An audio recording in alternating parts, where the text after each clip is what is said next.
Hello दोस्तों, नमस्कार। आपका हमारे चैनल हिंदी कहानियों में बहुत बहुत स्वागत है। आज हम आपके लाए हैं एक छोटी सी कहानी, स्वर्ग की यात्रा। कहानी पसंद आई तो वीडियो को लाइक करें और चैनल को सब्सक्राइब करना बिल्कुल ना भूलें। तो चलिए शुरू करते हैं। एक बार की बात है, राजा अकबर अपने दरबार में बैठकर कुछ विचार कर रहे थे। तभी अचानक उन्हें ख्याल आया कि उनकी दाढ़ी और बाल काफ़ी बढ़ गए हैं। इस ख्याल के आते ही उन्होंने अपने एक दरबारी को बुलाकर नाई को फौरन हाजिर होने का संदेश भिजवाया। राजा का संदेश मिलते ही नाई महल पहुंच गया। महल पहुंचकर नाई राजा की हजामत बना ही रहा था कि कहीं से एक कौवा वहां आकर बैठ जाता है और कांव कांव करने लगता है। राजा अकबर नाई से पूछते हैं, यह कौवा कांव कांव क्यों कर रहा है? इस पर नाई जवाब देता है, यह आपके पूर्वजों का हाल चाल बताने आया है। नाई के इतना कहते ही राजा अकबर आश्चर्य से पूछते हैं, तो बताओ फिर यह कौवा मेरे पूर्वजों के बारे में आखिर क्या बता रहा है? राजा के इस सवाल पर नाई कहता है, यह कौवा कह रहा है कि आपके पूर्वज स्वर्ग में मुसीबत में हैं और काफ़ी परेशान हैं। उनका हालचाल लेने के लिए आपको अपने किसी करीबी को स्वर्ग भेजना चाहिए। नाई की यह बात सुनकर राजा अकबर और भी हैरान हो जाते हैं। राजा अकबर आश्चर्य से नाई से पूछते हैं, आखिर किसी इंसान को जिंदा स्वर्ग में कैसे भेजा जा सकता है? राजा के इस सवाल पर नाई जवाब देता है, महाराज, मेरी नज़र में एक पुरोहित है जो इस काम को अंजाम दे सकता है। बस आप इस काम के लिए अपने किसी करीबी को स्वर्ग जाने के लिए राजी कर लीजिए। नाई के इस आश्वासन पर राजा अकबर तैयार हो जाते हैं और दरबार में अपने सभी करीबी दरबारियों को बुलाते हैं। राजा के आदेश पर सभी करीबी दरबारी राजा अकबर के सामने हाजिर हो जाते हैं। सभी दरबारी राजा से अचानक बुलाने की वजह पूछते हैं। इस पर राजा उन्हें नाई के साथ हुई सारी बात सुनाते हैं।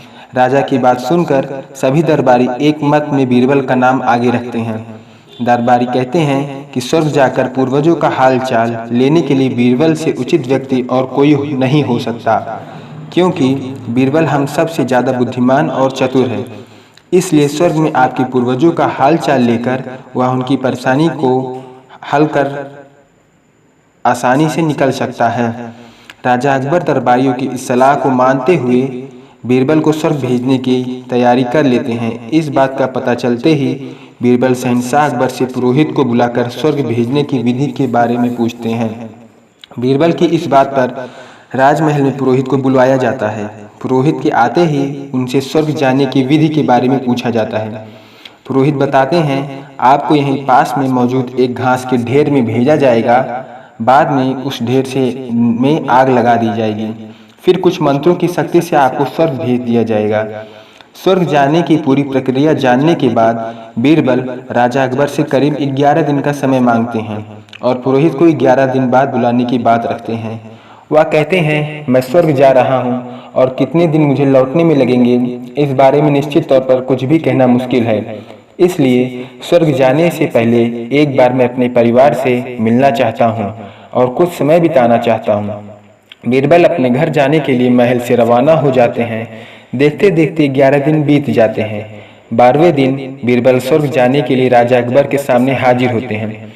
पुरोहित को बुलाया जाता है और बीरबल को स्वर्ग भेजने की तैयारी की जाने लगती है। पुरोहित बीरबल को स्वर्ग भेजने के लिए महल से कुछ दूर घास का एक ढेर लगवाते हैं। बीरबल को स्वर्ग भेजने के लिए घास के ढेर के अंदर भिजवाया जाता है। घास के ढेर के अंदर जाते ही पुरोहित घास के ढेर में आग लगा देते हैं और बीरबल को स्वर्ग भेजने की प्रक्रिया पूरी होती है। धीरे धीरे 2 महीने बीत जाते हैं और राजा अकबर को बीरबल की चिंता होने लगती है। तभी अचानक बीरबल दरबार में हाजिर हो जाते हैं।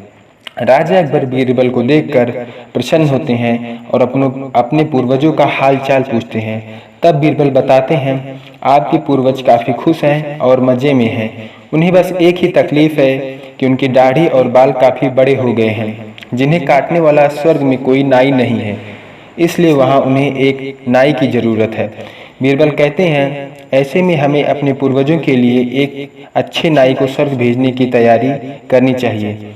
बीरबल की इस बात पर राजा नाई को स्वर्ग जाने का आदेश देते हैं। राजा का आदेश सुनकर नाई घबरा जाता है और राजा के पैरों में गिरकर माफ़ी मांगने लगता है। नाई राजा से कहता है, यह सब उसने वीर अब्दुल्लाह के कहने पर किया था। यह सब उन्हीं की साजिश थी ताकि वह बीरबल को अपने रास्ते से हटा सके। अब राजा अकबर के सामने सारी सच्चाई आ चुकी थी। ये सब जानने के बाद राजा अकबर ने वजीर अब्दुल्लाह और उनके साथियों को दंड देने के दिया। अंत में राजा अकबर बीरबल से पूछते हैं, तुम्हें इस सच्चाई का पता कैसे चला और तुम घास के ढेर से आग लगने के बाद कैसे बच गए? तब बीरबल जवाब देते हैं, आग के ढेर में जाने की बात सुनकर मुझे इस साजिश का अंदाजा हो गया था। इसी वजह से मैंने 11 दिन का समय मांगा था। उस 11 दिनों में मैंने उस घास के ढेर वाले स्थान के नीचे से अपने घर तक एक सुरंग बनवा दी थी। उस सुरंग के जरिए ही मैं वहां से बचकर निकल पाया।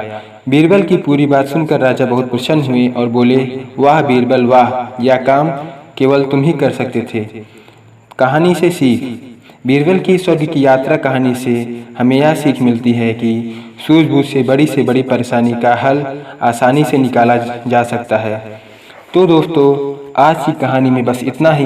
कहानी अच्छी लगी हो तो कमेंट बॉक्स में ज़रूर बताएं और चैनल को सब्सक्राइब करना ना भूलें। तो मिलते हैं आपसे अगली वीडियो में, तब तक के लिए नमस्कार।